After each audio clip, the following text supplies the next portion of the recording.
আমার মার জন্য আমার সংসারটা করা হয়নি। আমার ভাগ আমার মা কাউকেই দিতে চায় না, এমনকি আমার বউকেও না। আমার মা বলে, সারা রাত তো বউকে ভালোবাসবি, দিনে এত কিসের আদিক্ষেতা? বাড়ির বউকে এত ভালোবাসলে মাথায় উঠে পড়বে। তাই তো আর স্ত্রীকে কখনো আলাদাভাবে সময় দেওয়া হয়নি। আমার মার আমি একমাত্র সন্তান, আমার মাকে আমি অনেক বেশি ভালোবাসি। মার পছন্দেই আমি বিয়েটা করি। বিয়ের পর থেকে শুনে আসছি, আমার মা বলে বাড়ির বউকে বেশি মাথায় উঠাতে হয় না, তাহলে নাকি বিগড়ে যায়। এজন্যই তার স্ত্রীর কথা কখনোই ভাবিনি।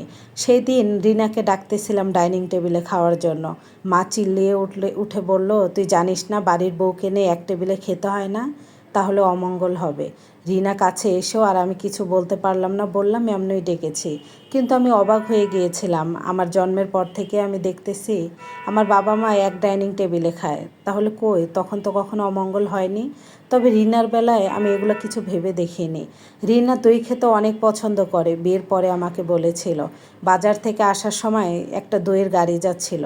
তখনই মনে পড়লো রিনা না দই পছন্দ করে, তবে আমাদের বাসার কেউ দই পছন্দ করে না। আমার মার অনুমতি ছাড়াই আমি সেদিন রিনার জন্য দই আনিয়ে 30 টাকা দিয়ে একটা ছোট্ট বাটি। এটা দেখে আমার মা অনেক চিল্লাপাল্লা করে, কান্নাকাটি করে। আমার ছেলেকে আমার কাছ থেকে কেড়ে নিয়ে যাচ্ছে, আমি নাকি বউকে মাথায় উঠিয়ে ফেলতেছি, বউ বিগড়িয়ে যাবে, কয়দিন পর আমার মাথায় উঠে নাচবে, আর অনেক কিছু। সেই দই আর মা রিনাকে খেতেই দেয়নি। মাকে আমি কখনো দেখিনি দই খেতে, তবে সেই দিন আমার মা সেই দইটা খেয়েছিল। তবে আমার ভালো লেগেছিল। রিনা কান্না করেছিল, তবু রিনার কান্না দেখে আমার খুব একটা কষ্ট লাগেনি। রিনা শ্যামলা প্রকৃতির মেয়ে, ওর প্রতি আমার খুব একটা ভালোবাসাও জন্ম হয়নি। স্ত্রীকে নিয়ে ঘুরতে যেতে চাইলে মা কখনো অনুমতি দেয়নি, তাই তো বিয়ের 7 মাস হয়েছে আজ পর্যন্ত আমার স্ত্রীকে নিয়ে, রিনাকে নিয়ে আমি কখনো ঘুরতেই যাইনি। আমার মা বলে বাড়ির বউকে এত রাস্তাঘাট দেখাতে হয় না। তবে আজকাল অফিস থেকে আসলে অনেক অভিযোগ আমার মা, ছোপার চিপার ময়লা কেন, কাপড় চোপড় দেরি হয়েছে কেন ধুতে, তরকারিতে লবণ হয়েছে কেন, আরও অনেক কিছু। আমার মা নাকি আমার জন্য সুন্দরী মেয়ে দেখতেছে, রিনা আমার সঙ্গে যায় না। কিন্তু মা কিন্তু রিনাকে পছন্দ করে বিয়ে করেছিল। তবে রিনার প্রতি আমার খুব একটা ভালোবাসা জন্ম হয়নি, কারণ রিনা দেখতে একটু শ্যামলা। মা যেহেতু পছন্দ করে না, তাই 7 মাস পর রিনাকে তালাক দিয়ে দিলাম। তালাকের সময় বেচারি অনেক কান্না করে জানতে চেয়েছিল আমার অপরাধ, আমি যে কেন তাকে তালাক দিচ্ছি আমি নিজেই জানি না। আমার প্রথম স্ত্রীকে তালাক দেওয়ার কিছুদিন পরে আমার মা আবার আমাকে একটা সুন্দরী মেয়ে দেখে বিয়ে করায়। তবে একে আমি বাসর ঘরে দেখে ওর প্রেমে আমি হাবুডুবু খাচ্ছিলাম। যেমন দেখতে সুন্দরী, ঠিক তেমনি তার ভয়েস সুন্দর।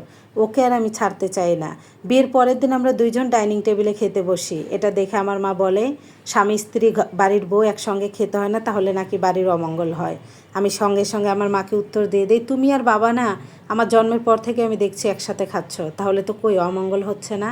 আমার মা এটা শুনে খুব কষ্ট পায়। বিয়ের 1 সপ্তাহ পরে আমার স্ত্রীকে নিয়ে আমি কক্সবাজার চলে যাই।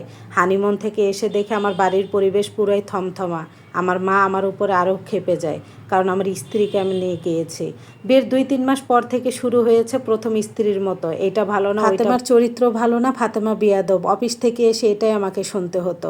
আমার মাকে অনেক বোঝানোর চেষ্টা করছি, কিন্তু কোনো কিছুতেই কিছু হয়নি। আমার মাকে না বোঝাতে পেরে বাধ্য হয়ে আমার স্ত্রীকে নিয়ে আমি আলাদা বাসা নেই। আলাদা বাসা নেওয়ার পর থেকে আমার স্ত্রী আরও বেশি অসুস্থ হয়ে যায়। ডাক্তার ওর শরীরে কোনো রোগ ধরতে পারে, তবে হুজুর বলে যে আমার স্ত্রীকে কালো জাদু করেছে। এটা জানার পর ওর বাবা মা ওকে অনেক সুস্থ করার চেষ্টা করে। শেষ পর্যন্ত আমার স্ত্রীকে আমি বাঁচাতে পারিনি। ওকে আমি অনেক বেশি ভালোবাসতাম, ওর অনেক টেক কেয়ার করেছি অসুস্থ থেকেও, কিন্তু কিছুতেই হয়নি।